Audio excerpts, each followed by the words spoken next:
SNDP Kayamkulam യൂണിയനിൽ ഉൾപ്പെട്ട എരുവ കിഴക്ക് 382 നമ്പർ SNDP ശാഖായോഗത്തിന്റെ ഗുരുക്ഷേത്ര സമർപ്പണവും ഗുരുപഞ്ചലോഹ വിഗ്രഹ പ്രതിഷ്ഠയും 28 മുതൽ 30 വരെ നടക്കും. വിവിധ ചടങ്ങുകളോടെയാണ് സമർപ്പണവും വിഗ്രഹ പ്രതിഷ്ഠയും നടത്തുന്നത്.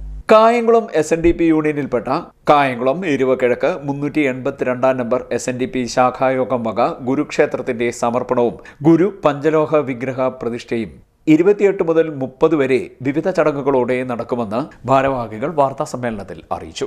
SNDP യോഗം കായംകുളം യൂണിയന്റെ നേതൃത്വത്തിലുള്ള എരുവ കിഴക്ക് 382 നമ്പർ ശാഖായോഗത്തിലെ ഗുരുക്ഷേത്രവും ഗുരുദേവ പഞ്ചലോഹ വിഗ്രഹ പ്രതിഷ്ഠയുമാണ് 28, 29, 30 എന്നീ തീയതികളിൽ ഇവിടെ നടത്തപ്പെടുന്നത്. അതിൻ്റെ ഭാഗമായിട്ട് സർവമത സമ്മേളനം, അന്നദാനം, കൈകൊട്ടിക്കളി, ഘോഷയാത്ര തുടങ്ങിയ ഒട്ടനവധി കാര്യങ്ങളാണ് ഇവിടെ നടത്തുന്നത്. കായംകുളം SNDP യോഗത്തിൻ്റെ ഭാഗമായിട്ടുള്ള എരുവ കിഴക്ക് 382 നമ്പർ ശാഖയിൽ പുതുതായി പണികഴിപ്പിച്ച ഗുരുദേവ ക്ഷേത്രവും അതിൽ ഗുരുദേവൻ്റെ പഞ്ചലോഹ വിഗ്രഹ പ്രതിഷ്ഠയുമാണ് 28, 29, 30, 3 ദിവസങ്ങളിലായി നടത്തപ്പെടുന്നത്. ഇതിൻ്റെ ഭാഗമായി മാന്നാർ തിരുവാർമംഗലം ക്ഷേത്രത്തിൽ നിന്നും ഭദ്രദീപം തെളിയിച്ച് ഘോഷയാത്ര ആരംഭിക്കുകയും അത് വിവിധ ശാഖകളിലും പത്തിയൂർ ജമാഅത്ത് മുസ്ലിം പള്ളിയിലും തുടർന്ന് ഉള്ള ശാഖകളിലും അതിനുശേഷം എരുവ ശ്രീകൃഷ്ണസ്വാമി ക്ഷേത്രത്തിലെ ഉപദേശ സമിതിയുടെ സ്വീകരണവും ഏറ്റുവാങ്ങി ഈ എല്ലാ ശാഖകളുടെയും സ്വീകരണം ഏറ്റുവാങ്ങി ഇതിൻ്റെ അതിർത്തിയായിട്ടുള്ള കന്നേൽ ജംഗ്ഷനിൽ എത്തിച്ചേരുകയും അവിടെ നിന്ന് താലപ്പൊലിയും വാദ്യമേളങ്ങളുടെ അകമ്പടിയോടുകൂടി 28-ാം തീയതി വൈകിട്ട്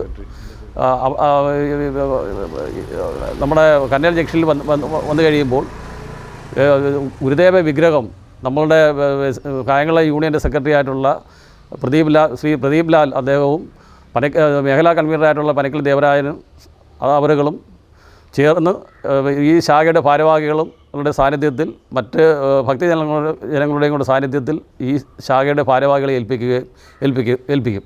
അതിനുശേഷം അവിടുന്ന് ഘോഷയാത്രയായി വാദ്യമേളങ്ങളും മറ്റ് കലാപരിപാടികളും എല്ലാമായിട്ട് സംയുക്തമായിട്ട് നമ്മളൊരു 6:30 ആകുമ്പോൾ ശാഖാങ്കണത്തിൽ എത്തിച്ചേരും. അതിനുശേഷം 29-ാം തീയതി പൂജയും മറ്റു കാര്യങ്ങളും അന്നദാനവും ഉണ്ട്. രാവിലെ പ്രഭാത ഭക്ഷണമുണ്ട്, ഉച്ചയ്ക്ക് ഭക്ഷണമുണ്ട്. അതിനുശേഷം 30-ാം തീയതി രാവിലെ മുതൽ ക്ഷേത്ര 9:30-ക്കും 10:30-നും ഇടയില്ല വിഗ്രഹ പ്രതിഷ്ഠാകർമ്മം പുലിയൂർ ജയദേവൻ ശാന്തിയുടെ നേതൃത്വത്തിൽ നടത്തപ്പെടും. അതിനുശേഷം 11 മണിക്ക് നമ്മൾ സർവമത സമ്മേളനവും മറ്റുമാണ് പ്ലാൻ ചെയ്തിരിക്കുന്നത്. എരുവ കിഴക്ക് 382 നമ്പർ ശാഖയിലെ കുരുക്ഷേത്ര പുനരുദ്ധാരണവും പഞ്ചലോഹ വിഗ്രഹവും ഏപ്രിൽ 28, 29, 30 തീയതികളിൽ നടത്തപ്പെടുന്നു. അടുത്ത ഈ പരിപാടിയിൽ ഒന്നാമത്തെ ദിവസം തന്നെ അന്നദാനം ഉണ്ടായിരിക്കുന്നതാണ്. പിന്നെ എല്ലാ ഭക്തജനങ്ങളും ഇതിൽ പങ്കെടുക്കണം 3 ദിവസങ്ങളിലും. ഘോഷയാത്ര വരുന്നതിന് താലപ്പൊലി, പമ്പമേളം, കൈകൊട്ടിക്കളി എന്നിവ ഉണ്ടായിരിക്കുന്നതാണ്. ഗുരുക്ഷേത്ര സമർപ്പണവും സമ്മേളന ഉദ്ഘാടനവും Kayamkulam SNDP union secretary P. Pradeep Lal നിർവഹിക്കും. നവീകരിച്ച ഓഫീസ് കെട്ടിടത്തിന്റെ സമർപ്പണം Kayamkulam SNDP union president V. Chandradas നിർവഹിക്കും. കാണിക്കവഞ്ചി സമർപ്പണം മേഖലാ കൺവീനർ പനക്കൽ ദേവരാജൻ നിർവഹിക്കും. ശാഖാ സെക്രട്ടറി K. ഭാസ്കരൻ സ്വാഗതം പറയും. ശില്പികളെ ആദരിക്കൽ നിർമ്മാണ കമ്മിറ്റി ചെയർമാൻ K. രാജേന്ദ്രൻ നിർവഹിക്കും. ചികിത്സാ സഹായ വിതരണം കവയത്രിയും നോവലിസ്റ്റുമായ കാവേരി ശ്രീനി നിർവഹിക്കും. പൂർത്തീകരിച്ച ഗുരുക്ഷേത്രത്തിന്റെ സമർപ്പണവും പഞ്ചലോഹ വിഗ്രഹ പ്രതിഷ്ഠയും ത്രിദിന ജ്ഞാന യജ്ഞവും വിവിധ ചടങ്ങുകളോടെയാണ് നടക്കുന്നത്. പുലിയൂർ ജയദേവൻ ശാന്തി മുഖ്യ കാർമ്മികത്വം വഹിക്കും. ചടങ്ങുകൾക്കും പരിപാടികൾക്കും തുടക്കം കുറിച്ചുകൊണ്ട് 28-ന് ഗുരു പഞ്ചലോഹ വിഗ്രഹ ഘോഷയാത്ര നടത്തുമെന്നും ഭാരവാഹികൾ പറഞ്ഞു. തിരുവാർമംഗലം മഹാക്ഷേത്രത്തിൽ നിന്നും ഭദ്രദീപം കൊളുത്തി ഘോഷയാത്ര ആരംഭിക്കും. വിവിധ ശാഖായോഗങ്ങളിൽ സ്വീകരണം ഏറ്റുവാങ്ങി ഘോഷയാത്ര ഗുരുക്ഷേത്രത്തിലേക്ക് എത്തും.